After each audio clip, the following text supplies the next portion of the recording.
Then we have the release of the red horse. So Conquest goes out and he is overcoming the world. Through his policy, he gains the entire world under his thumb without the world even realizing. A lot of that has happened. You think about since 2020, when suddenly we saw the whole world move in lockstep. That's what they call it, lockstep. And the whole world follow a plan. And so we see already it's in motion, that all these things are working together and conquest through one man to have the whole world underneath his thumb. So conquest leads through false peace. Now, this false peace may be mostly just for Israel, because remember, Israel is the core and the center of it. During this false peace, China could invade Taiwan. Russia could continue to invade Ukraine and continue to take on even more. America could be destroyed during this time. When God is talking about this false peace, when God is talking about this time, it is specifically tied to Israel. So this could be a time of false peace for the world. It could be, or it could be more specifically where Israel has a false sense of security, but just for a short period of time. So this is quickly followed by peace being removed from the planet. So there's this sense of we've got the answer, and then peace is removed. So the world now is teetering on the edge of World War III. Many say it's already, like right here, Jamie Dimon or Diamond, whatever, he said the World War III has already begun. Many people have already been saying it's already begun. But the world now is teetering. And this appears to be two sides coming into this war. We have the BRICS nations that are expanding. I think there's 9 now, and there are 40-something other nations that want to join it. So you've got the BRICS nations, and then you have the NATO nations. And so you have mainly Russia, China, Iran, and the Arab allies, and North Korea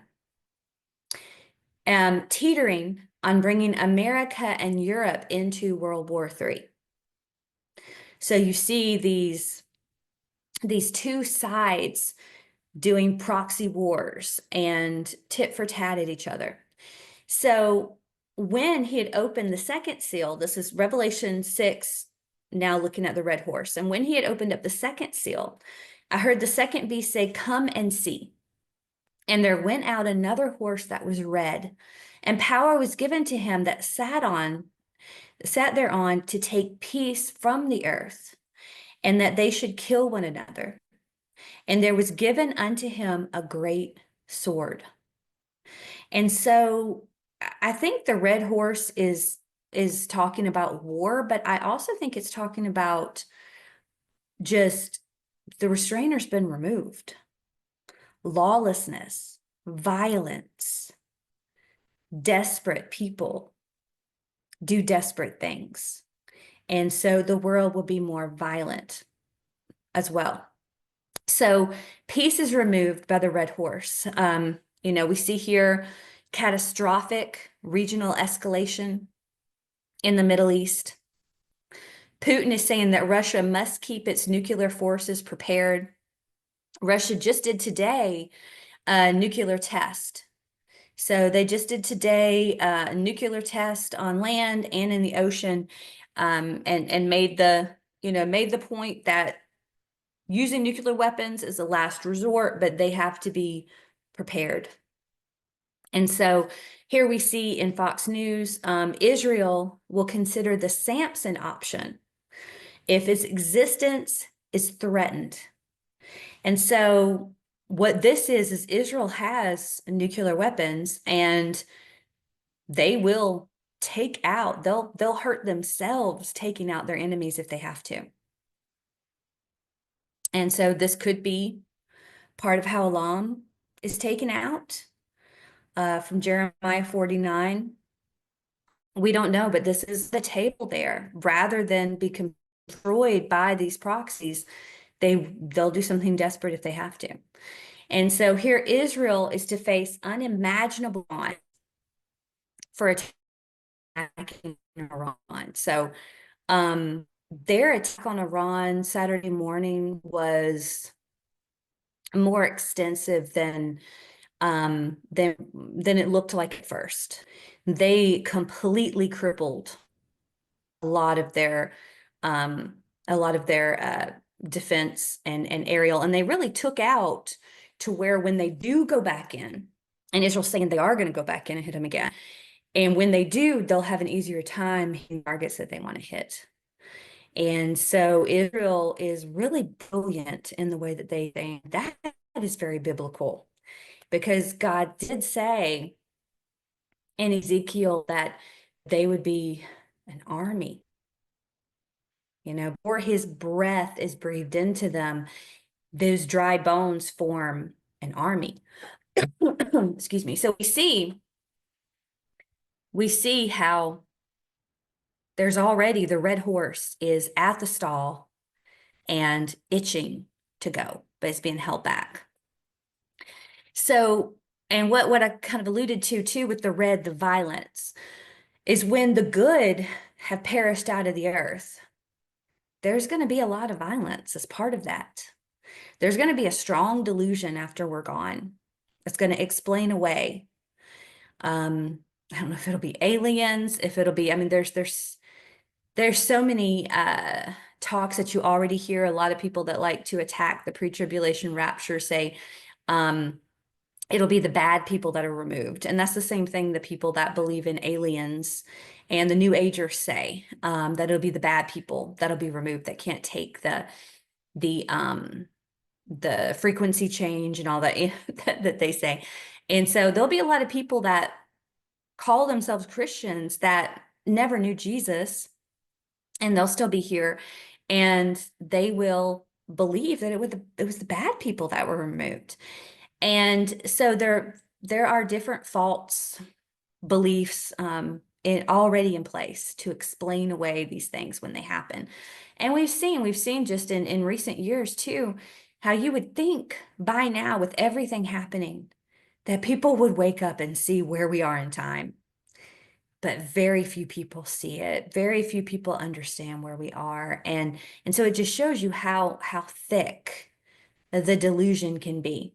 And so with the removal of believers and Jesus breaking the seal, holding back the red horse, evil and violence is going to explode. And you look at Hurricane Helena. I saw with Hurricane Helena, I think Dr. Barry Awe was talking about so much of the work that's been done. And and you hear multiple people talking about it. You see the videos, you see the news that comes out, and it's Christians, it's family and neighbors coming together and helping each other because the government didn't do what they were supposed to do. The money isn't there. And so it was people, churches, Christian organizations that came in that were really doing the heavy lifting and were really helping. And so you take that as an example. Without the believers that came up to help, without the believers that came in, the situation would have been and would be, because it's still going on, so much worse. The wars that we see now building are going to erupt. And this also includes the Israeli end time war of Ezekiel 38 and 39, because I believe that happens during the first 3.5 years of the tribulation, where Russia, Iran, Turkey, and their proxies attack Israel. And so here, Micah 7, 2-4, the good man has perished out of the earth, and there is none upright among men. They all lie in wait for blood. I think this right here is a perfect picture of what it'll be like after we're gone. All the people that have the Holy Spirit will be gone. They hunt every man his brother with a net. They that may do evil with both hands, that they may do evil with both hands earnestly. The prince asks, and the judge asks for a reward, and the great man, he utters his mischievous desire. So they wrap it up. The best of them is a briar. The most upright is sharper than a thorn hedge. The day of thy watchman and thy visitation cometh. Now shall be their perplexity.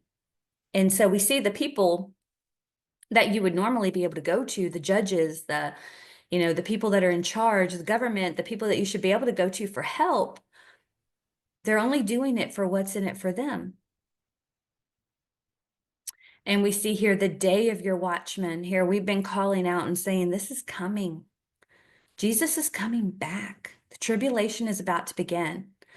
And thy visitation, that's what Jesus called his first visitation. He was angry at the religious leaders of his day because they didn't see his visitation. They missed their visitation. And Israel's going to miss their visitation again as far as the rapture goes. They will, when Jesus returns at the end of the tribulation, all of Israel alive at that time will be saved. So this will be a time of perplexity for the entire world going into this, because remember, the world, like the days of Noah, like the days of Lot, they're going to be caught off guard. They're not looking. They're going to be caught off guard like a thief.